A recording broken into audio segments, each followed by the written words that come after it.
The Bert Show.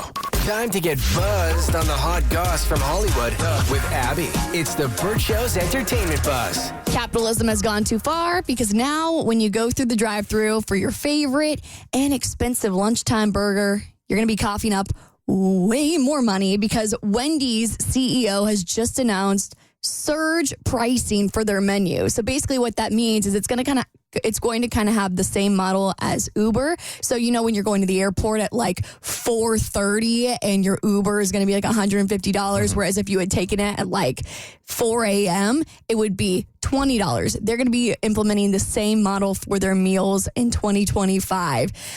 I know this sounds really scary because when I heard this, I was like, I do not want to pay $10 for a freaking Wendy's burger. They did not do a lot of market research on this. They really didn't, because I don't know a single person that's like, yay, I can't wait to spend more money on a fast food burger. They're saying they're not going to see massive spikes in pricing. Like, so for example, Wendy's burger is around $2. They said they would be shocked if it went anywhere near the $3 range. To them, which I said, why make the changes in the first place? Like, is 25 cents really worth making your customers this mad? Sure it is. Yeah, if you add all that up. Yeah, for Wendy's, from a Wendy's perspective, 25 cents or 10 cents on each burger would be huge profit. But I'm over here thinking, like, if you're a person that is on a very strict budget and you know exactly how much money you have to spend, how are you supposed to know when you roll up through the Wendy's drive-thru how much money you need to spend on a burger? Like, this makes no sense to me. Like, at least when you're on, when you're doing like a ride share or whatever, you pull it up, it tells you the price.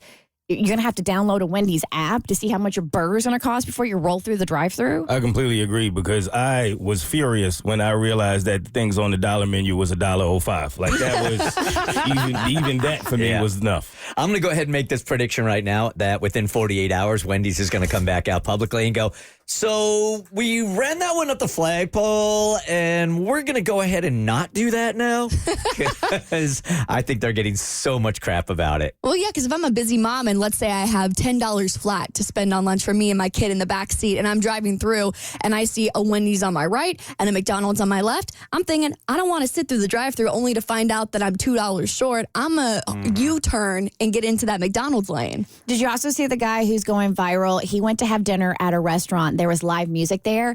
When he got his bill, there was a $20 fee for the live entertainment. What? They were making patrons pay for entertainment. And he's like, you can't do that. Right. Like, and they're like, yeah, no, we can.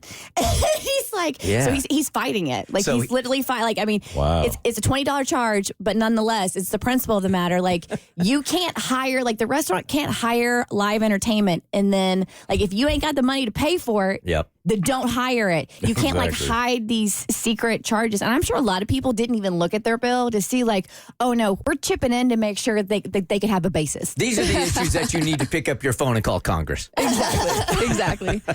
All right. Justin Timberlake, he's revealing that there are two meanings behind his new album title. It's called Everything I Thought I Was. And he said that there are two things you should be thinking of when his new album gets released. The last line of the first song, I say, I'm everything you thought I was. I'm everything I thought I was. It was everything I thought it was. You get to a point in your life where you realize that all the things that have conspired, really, to get you to this point are beautiful, and I don't think I've ever taken the time to reflect and look at my life and say, like, wow, this is really cool, and just be thankful for it.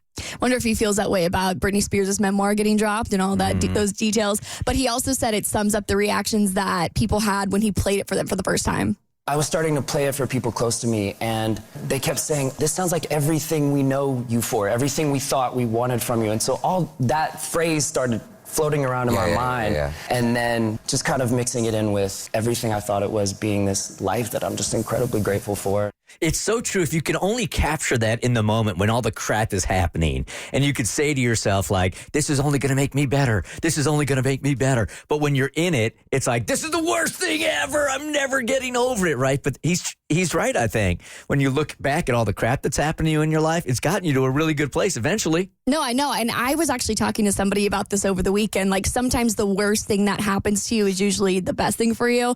And Bert, you actually sent me this really interesting clip on Instagram a few weeks ago about how Taylor Swift, she has this massive empire because Scooter Braun was trying to steal her masters. And we wouldn't have this massive hashtag Taylor's version business move if she hadn't have had the worst thing that she thought could have happened to her. So I think that this is going to be a really exciting time for Justin, where all of this bad stuff that's been coming out from him is going to lead him to the best comeback. And there's a rumor going around that NSYNC has a feature on the track because someone saw a vinyl and they thought they saw it on the track list. So very exciting stuff for Justin. All right, a late singer-songwriter's estate is suing Kanye West for using their song without permission. I'll tell you more on your next eBuzz on The Bert Show.